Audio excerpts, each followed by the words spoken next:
여러분 안녕하십니까? 오늘은 예수께서 야훼시라는 증거들 153가지 중에 77번째로 이스라엘의 남은 자들이 삼위일체를 믿게 될까라는 제목으로 함께 이사야 10장 20절로 23절 말씀을 따라서 살펴보도록 하겠습니다.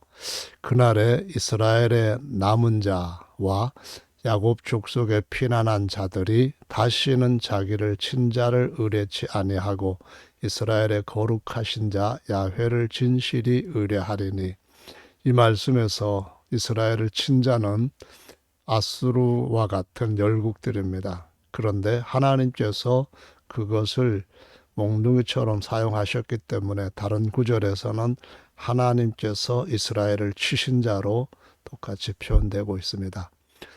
21절 남은 자 곧 야곱의 남은 자가 능하신 하나님께로 돌아올 것이다 라고 말씀하시고요. 이스라엘이여 내 백성이 바다의 모래 같을지라도 무수하게 많을지라도 그 뜻입니다. 남은 자만, 오직 남은 자가 돌아올 것이라고 했어요. 나머지는 공의로 하나님께서 다 멸절되기까지 심판하신다라는 말씀입니다. 이미 작정되었은즉 주 만군의 야훼께서 온 세계 중에 끝까지 행하시리라 라고 말씀하셨습니다. 이스라엘의 남은 자, 이들이 능하신 하나님께로 돌아온다고 했는데요. 이 남은 자는 누구일까요? 그리고 남은 자들이 다시 돌아와서 의뢰할 하나님은 누구이실까요? 이 말씀은 이사야 1장에서부터 이미 시작되고 있습니다. 남은 자는 세상 끝날까지 야훼 하나님만을 순종하며 은혜로 살아남은 자들을 가리키는 말씀인데요. 1장 2절을 보시면은 하늘이여 들으라 땅이여 귀를 기울이라 야훼께서 말씀하시기를 내가 자식을 양육하였거늘 그들이 나를 거역하였도다. 소는 그임자를 알고 나귀는 주인의 구유를 알건만은 이스라엘은 나를 알지 못하고 나의 백성은 깨닫지 못하는도다 하셨도다. 슬프다 범죄한 나라요 허물진 백성이요 행악의 종자요 행위가 부패한 자식이로다. 그들이 나 곧 야훼를 버리며 이스라엘의 거룩한 자 만군의 야훼를 만홀히 여겨 멀리하고 물러갔도다. 딸 시온은 포도원의 망대같이 원두밭의 상징막같이 애워싸인 성읍같이 겨우 남았도다. 만군의 야훼께서 우리를 위하여 조금 남겨두지 아니하셨다면 우리가 다 소돔 같고 고모라 같이 완전히 사라졌을 것이다 라고 말씀을 하고 있습니다. 그래서 여기에 남은 자들이 바로 오늘 10장에서 말씀하시고 있는 남은 자들입니다. 그 남은 자가 누군가요? 여전히 야훼께로 돌아오는 자들이죠. 우상 숭배에 빠졌더라도 하나님의 은혜로 돌아오는 자들을 가리킵니다. 이 말씀은 이사야 6장에서도 그대로 나타나고 있습니다. 9절 야훼께서 가라사대 가서 이 백성에게 이르기를 너희가 듣기는 들어도 깨닫지 못할 것이요 보기는 보아도 알지 못하리라 하여 이 백성의 마음으로 둔하게 하며 그 귀가 막히고 눈이 감지게 하라. 염려컨대 그들의 눈으로 보고 귀로 듣고 마음으로 깨닫고 다시 돌아와서 고침을 받을까 하노라. 하나님은 이미 공의로 회파하기로 하셨습니다. 그래서 그들이 야훼 하나님께로 돌아오지 못하도록 하나님께서 귀를 막아버리고 눈을 막아버리신다는 겁니다. 그래서 그들의 마음이 완고함에서부터 벗어나지를 못하게 하신다라는 말씀이죠. 내가 가로되 주여 어느 때까지니까 대답하시되 성읍들은 황폐하여 거민이 없으며 가옥들에는 사람이 없고 이 토지가 전폐하게 되며 사람들이 야훼께 멀리 옮겨져서 이 땅 가운데 패한 곳이 많을 때까지니라. 그 중에서 10분의 1이 오히려 남아 있을지라도 이것도 삼키운 바 될 것이나 밤나무 상수리나무가 배임을 당하여도 그루터기는 남아 있는 것 같이 이 땅에 그루터기가 남은 자가 될 것이다 라고 말씀합니다. 그러니까 이사야 6장의 말씀을 어떻게 설명했는지 이전에 있는 동영상을 꼭 참고하시기를 바랍니다.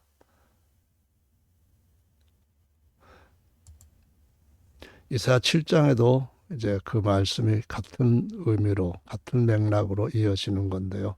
그러므로 주께서 친히 징조로 너희에게 주실 것이다. 보라, 처녀가 잉태하여 아들을 낳을 것이요 그 이름을 임마누엘이라 하리라. 그가 그렇게 태어난 아기가 악을 버리며 선을 택할 줄 알 때, 다시 말하면은 철이 들 때에 그때쯤 되면은 버터와 꿀을 먹을 것이다 라고 했습니다. 주변 환경은 끔찍합니다. 모든 것들이 다 회파되는데도 불구하고 임마누엘을 의지하는 자, 임마누엘에게로 돌아오는 자들은 저지 많음으로 버터를 먹게 될 것이라고 말씀합니다. 젖과 꿀이 흐르는 영적인 복된 삶을 살 것이다 라는 거죠. 무릇 그 땅에 남아있는 자가 버터와 꿀을 먹을 것이다 라고 말씀합니다. 그러나 야훼 은혜를 저버리고 야훼가 아닌 다른 신을 쫓아가는 자들한테는 흑암 속에 멸망으로 떨어질 것이라고 말씀하십니다. 그날에는 천주의 은 1천개의 가치 되는 포도나무 있던 곳마다 진려와 형극이 날 것이라. 온 땅에 진려와 형극이 있으므로 살과 활을 가지고 그리로 가서 멧돼지도 잡고 온갖 삼짐승이나 잡는 이러한 땅으로 황폐하게 될 것이라는 겁니다. 보습으로 갈던 산, 부드럽고 좋은 옥토도 진려와 형극이 나도록 하나님을 떠나면, 아니 야훼 하나님을 버리고 야훼 외에 야훼가 아닌 다른 신을 섬기면 그렇게 될 것이라고 말씀을 하고 있습니다. 무서운 경고이죠. 8장으로도 이어갑니다. 그러므로 주 내가 흉룡하고 창일한 큰 하수 아수르 왕과 그의 모든 위력으로 그들 위에 덮을 것이다. 야훼를 떠나면은 이러한 무시무시한 일이 일어나서 예루살렘이 뭐고 다 황폐하게 되고 조금만 하나님이 남기신다는 겁니다. 그 모든 곳에 차고 모든 언덕에 넘쳐 흘러 유다에 들어와서 창일하되 그 물이 목에까지 찬다면 거의 빠져 죽을 지경이라는 겁니다. 끔찍한 거죠. 하지만 임마누엘이여 그의 표는 날개가 내 땅의 편만 하리라. 어디에서든지 임마누엘 바로 그분이 야훼이심을 믿고 돌아오는 자들한테는 편안하게 하나님의 보호를 받을 수 있을 거라는 겁니다. 너희는 함께 도모하라. 필령 이루지 못하리라. 말을 내어라. 시행되지 못하리라. 이 모든 말씀은 사실상 9절, 10절 모든 말씀이 하나님께서 자기의 아들 그리스도를 시온산의 왕으로 세웠을 때 세상 군주들과 그리고 방백들 모두가 하나님을 대적하려고 야훼와 그리스도이신 예수님을 대적하려고 일어날 것을 같이 말씀하신 겁니다. 근데 하늘에 계신 이가 비웃으신다는 거죠. 이런 일이 지구상 어디에서든 일어나겠지만은 그러나 시행되지 못하고 하나님의 역사만이 이루어질 충분한 증거는 바로 하나님이 우리와 함께 하십니다. 이 10절 말씀 이것도 똑같은 임마누엘인데 이렇게 번역을 했습니다. 13절 만군의 야훼 그를 거룩하다 하고 그로 너희의 두려워할 자로 놀랄 자로 삼으라. 이것이 바로 남은 자들이 하는 겁니다. 그가 피할 곳이 되시라. 예수님이 바로 그 남을 자들에게 피난처가 되신다는 거죠. 영원한 피난처와 반석인데 그런데 그 예수님을 야훼로 믿지 못하면은 거치는 돌, 걸리는 반석이 되어 가지고요.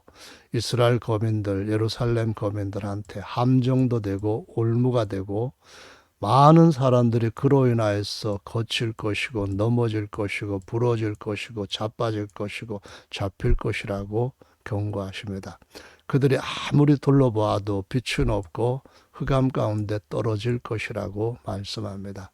따라서 믿는 말씀이 내가 은혜 받았다고 하는 것이 중요한 것이 아니라 기록된 말씀과 맞지 않으면 정녕 아침빛을 보지 못하고 이렇게 될 것이라고 경고한 말씀을 반드시 기억해야 됩니다. 율법 중에 제일 중요한 것은 제1계명이죠.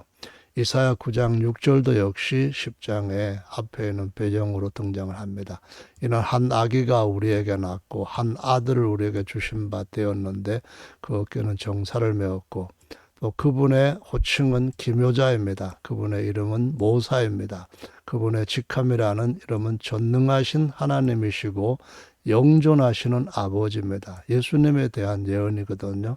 하늘의 평강의 왕입니다. 그래서 하늘의 왕이신 예수님, 그 정사와 평강에 더한 무궁하고 아들로서 그리스도로서는 시편 2편 7절에 있는 말씀처럼 그 땅의 왕으로서는 영원토록 다스린다는 것이죠. 공평과 정의로 만유를 충만케 하실 왕이시고 형제들도 함께 맏아들 되신 그리스도와 함께 왕노릇한다는 말씀이고요. 만군의 야훼 열심히 이루시리라. 하나님께서 심판하실 것도 온 세계의 만군의 야훼로서 그 열심으로 반드시 심판하실 것이고요. 하나님의 뜻을 이루는 것도 만군의 야훼 열심으로 오직 한 분 하나님이 그 모든 것들을 성취하시는 겁니다. 그러므로 야훼께서 르신의 대적을 일으켜 그를 치게 하시며 이제 이것이 그들을 친 자들입니다. 하나님께서 치게 하셨으니까 하나님께서 치신 자이고 또 사용한 몽둥이들이 이스라엘을 친 자입니다. 그 원수들을 격동시키리니 이 백성이 오히려 자기들을 치시는 하나님께로는 돌아오지 아니한다 그 말입니다. 누가 돌아올까요? 남은 자만 돌아옵니다. 만군의 야훼를 찾지 아니하는 자들 누굽니까? 대부분입니다. 예수께서 야훼이시고 피난처이심을 찾지 않는 자들은 다 여기에 해당되는 하나님께서 회멸할 자들이라는 말씀입니다. 이러므로 야훼께서 하루 사이에 이스라엘 중에서 머리와 꼬리며 종려가지와 갈대를 끊으시리니 머리는 장로, 종교한 자, 꼬리는 거짓말을 전하는 선지자, 백성을 인도하는 모든 자가 다 미혹해되고 이 미혹의 말을 따라가면 정녕 아침빛을 보지 못하고 어둠 가운데 멸망할 것이라고 말씀합니다. 특히 여기에서 보시면은 전능하신 하나님을 원래 원문에서는 기뽀르 엘이라고 해서요. 능하신 하나님이라는 단어인데요. 10장에 똑같은 직함 이름이 나오죠. 자, 이제 바울의 로마서를 가지고 이사야 10장의 말씀을 다시 한번 설명을 하겠습니다. 로마서 9장 25절에 보면 호세아 그래도 이르기를 내가 내 백성 아닌 자를 내 백성이라 사랑치 아니한 자를 사랑한 자라 부리라. 이 말씀은 내 백성이라는 말은 암미입니다. 그런데 백성이 아니라 할 때는 로암미입니다. 로루하마 내가 사랑하는 자 아니다. 그런데 사랑할 자 루하마가 되겠다. 이 말씀을 하셨고요. 기억하시고 바라고요. 너희는 내 백성이 아니라 한 그곳에서 살아계신 하나님의 아들이라 불린다. 예, 이것이 구약은 예언이고 또 사람이 나왔을 땐 다 종인데 하나님께로부터 다시 태어나면 성령으로 거듭나면 하나님의 아들로 나면 그런 말씀입니다. 부름을 얻게 할 것이라는 거죠. 이사야가 이스라엘에 관하여 외치되 이스라엘 뭇자손의 수가 비록 바다의 물에 같을지라도 남은 자만 구원을 얻으리니. 그렇죠. 정확하게 이사야서 10장 말씀을 인용한 것입니다. 남은 자만 구원을 얻는다는 겁니다. 어떤 자가 남은 자인가요? 야훼만이 나의 신랑, 나의 아버지다. 그렇게 믿고 예수님께로 돌아와야 됩니다. 예수님이 그 야훼시라는 거죠. 25절은 뒤에서 다시 설명을 할 거고요. 주께서 그 땅 위에서 그 말씀을 이루사 필요하시고 끝내리라 하셨느니라. 만군의 야훼께서 그렇게 하신다는 겁니다. 또한 이사야가 미리 말한 바 만군의 주께서 우리에게 씨를 남겨두시지 아니하셨다면 우리가 소돔과 같이 되고 고무라와 같았으리로다. 분명히 여기에서 남은 자들에 대한 이야기가 나오고요. 여기서 돌아와야 될 것은 예수께서 야훼이심을 믿고 영원한 남편이심을 믿고 예수님이 야훼이심을 믿고 돌아온다는 것이죠. 자, 호세아 2장의 말씀을 봅니다. 너희 형제에게는 암미라 하고 이건 내 백성이다 그 말이고요. 너희 자매에게는 루하마라 하라. 사랑받은 자다 그런 말이고요. 너희 어미와 쟁론하고 쟁론하라. 저는 내 아내가 아니요. 왜냐하면은 로암미 다른 자식을 낳는 그 음녀가 되었을 때 남편이 그의 남편이 아니었죠. 그래서 음란을 제한 후에 다시 하나님께서 그들한테 돌아오게 하셔서 장가드신다는 겁니다. 야곱께서 이르시되 그날에 내가 나를 내 남편이라 일컫고 다시는 내 바알이라 일컫지 아니하리라. 내가 누굽니까? 나 야훼입니다. 내게 장가들어 누굽니까? 돌아온 자들에게 영원히 살되 의와 공평됨과 은총과 긍휼력임으로 너한테 장가들며 누구에게요? 돌아온 남은 자에게 진실함으로 내게 장가들리니 남은 자들에게 장가들리니 내가 남은 자들이 야훼와 연합할 것이다. 그 말씀입니다. 구약과 신약에서 진실한 성도들은 오직 한 분의 남편 야훼만을 섬겼다라는 진리는 구약에서도 가장 중요한 진리에 해당되는 첫째 계명입니다. 이사야 6장에서 보시면은 이사야가 보았던 환상에서 아도나이 왕이신 야훼 하나님, 사도 요한은 바로 그분을 예수님이라고 말합니다. 이사야가 예수님의 영광을 보고 예수님을 가리켜 말했다라고 말합니다. 7장, 8장에서 임마누엘, 9장에서 능하신 하나님, 영존하시는 아버지도 바로 야훼라고 증거하고 있습니다. 9장에서는 전능하신 하나님이라고 했죠, 번역을. 그러나 이제 10장에서는 깃보르엘이라고 해서 능하신 하나님이라는 말로 번역을 했습니다. 바로 임마누엘은 능하신 하나님, 영존하시는 아버지, 그리고 야훼이시라는 거죠. 사도 바울은 로마서 9장과 10장에서 11장에서 변함없이 한 남편, 한 주 아도나이, 한 하나님, 한 왕이 계실 분이라고 증거를 하고 있습니다. 로마서 10장을 보시면은 내가 만일 내 입으로 예수를 아도나이 곧 주님으로 시인하며 주 곧 우리 하나님 유일한 주님이다 이렇게 고백하고 시인하고 또 하나님께서 그를 죽은 자 가운데서 살리신 것을 내 마음에 믿으면 구원을 얻으리니 이것이 바로 야훼와 메시아를 믿는 것입니다. 사람이 마음으로 믿어 의에 이르고 입으로 시인하여 구원에 이르느니라. 성경에 이르던데 예수입니다. 야훼와 메시아이신 예수를 믿는 자는 부끄러움을 당하지 않는 것은 만세반석이기 때문이죠. 그러나 그를 믿지 않는 자는 넘어지고 자빠지고 결국은 파멸될 것이라는 겁니다. 유대인이나 헬라인이나 차별이 없습니다. 한 아도나이께서 모든 사람의 아도나이가 되사 곧 우리 하나님은 유일한 주님이시며 만유의 주님이시고 우리 모두의 주님이 되셨다는 겁니다. 그래서 저를 부르는 자 누굽니까? 야훼 새 성함이신 예수를 부르는 자에게는 부유하시다. 모든 사람에게요. 누구든지 야훼 이름을 부르는 자는 구원 얻으리라. 요엘서 2장 32절에는 야훼 이름을 부르는 자, 예수님께서 바로 그 야훼의 새 성함, 완전한 영원한 성함 예수로 오신 야훼이십니다. 그리고 이 남은 자들은 다시 야훼 이름으로 오시는 자여라고 주님 앞에 회개하고 돌아올 것이라고 주님께서 말씀하신 것을 볼 수가 있습니다. 사도 바울이 증언한 남은 백성은 야훼만을 믿는 선민을 가리킨다는 겁니다. 11절에도 보시면은 그러므로 내가 말하노니 하나님이 자기 백성을 버리셨느냐? 이게 뭡니까? 암미입니다. 그럴 수 없느니라. 나도 이스라엘이니요 아브라함의 씨에서 난 자요 베냐민 지파라. 하나님이 야훼입니다. 그 미리 아신 자기 백성 암미를 버리지 않았다. 전에는 로암미였습니다.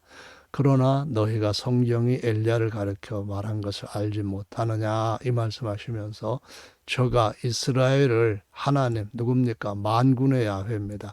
열왕기상에 기록되어 있는 말씀이거든요. 거기 보시면은 야훼께 만군의 야훼께 자신이 특심했는데 그들이 야훼 백성들을 다 죽이고 선지자들을 죽였고 야훼 제단을 허물어 버렸다라고 송사를 했습니다. 그리고 나만 남았다. 그런데 나만 남았는데도 나도 죽이려고 합니다라고 말하고요. 그때 하나님 야훼께서 대답하시기를 야훼 나를 위하여 바알에게 무릎 꿇지 아니한 사람 의인 7,000명을 남겨두었다라고 말씀하시면서 그런즉 이와 같이 이제도 은혜로 택하심을 따라 남은 자가 있느니라 라고 말씀합니다. 하나님 어떤 자들을 택하십니까? 하나님의 말씀을 그냥 믿는 자입니다. 자기의 의로움으로 구원받는 게 아니라 하나님께서 그 아들 그리스도 곧 어린 양을 통하여 죄를 해결해 주시고 그 은혜와 그 어린 양 안에 계시는 야훼께서 함께 장막에 거하시는 임마누엘이 되셨다는 사실, 그리고 하나님의 형상이 되어서 보이지 않는 그 하나님을 볼 수 있도록 그분이 하나님의 모든 걸 나타내시는 하나님의 상속자다라는 것을 믿는 자들에게 하나님께서 남은 자들이라고 말씀하시고 있습니다. 오늘도 여러분 모두가 이 남으신 안에 남겨놓으신 하나님의 은혜 안에 들게 되기를 예수님의 이름으로 축원합니다. 감사합니다.